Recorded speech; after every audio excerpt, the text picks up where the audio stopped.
ఒక 8,00,000 కోట్లు ఎక్కువ, 11 లక్షల కోట్లు ఎక్కువ. నాకు నేను చదువుకున్నటువంటి పరిజ్ఞానం ప్రకారం అయితే 8 కంటే 11 లక్షలు ఎక్కువ అని తెలుసు నాకు. చంద్రబాబు గారి హయాంలో ఆంధ్రప్రదేశ్ జిఎస్డిపికి సంబంధించి 8 లక్షల కోట్ల దాకా, అంతకుముందు 6.5 లక్షల కోట్ల నుంచి 8.5 లక్షల కోట్ల దాకా చేరింది. ఇప్పుడు అది 11.5 లక్షల కోట్ల దాకా చేరింది. అంటే ఓ 3-4 లక్షల కోట్లు ఎక్కువ. జిఎస్డిపి అంటే మనకి ఏదైతే జీడిపి కేంద్ర ప్రభుత్వపు ఆదాయం ఇదివరకు 14 లక్షల కోట్లు ఉంటే ఇప్పుడు 44 లక్షల కోట్లకి చేరింది. అట్లాగా ఇక్కడ రాష్ట్రాలకు సంబంధించి జిఎస్డిపి అంటాం. అట్లాగే అప్పుడు గ్రోత్ లేదని చెప్పట్లా. చంద్రబాబు గారి హయాంలో 6% జిఎస్డిపి గ్రోత్, జగన్ వచ్చాక అది 11% అయింది. ఏది ఎక్కువ అవుతుంది? నాకు తెలిసినటువంటి లెక్క అయితే ఇదే ఎక్కువ అవ్వాలి.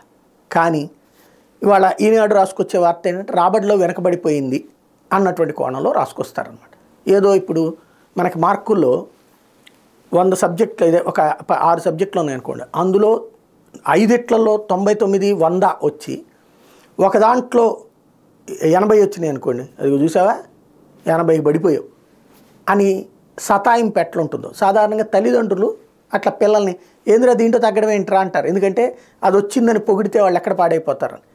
అట్లాంటి మంచి ఉద్దేశంతో ఈనాడు ఆంధ్రజ్యోతి చెప్తే తప్పులేదు. కానీ ఇక్కడ దిగజారుడు ధోరణితో కాబట్టినే అసలు సమస్య.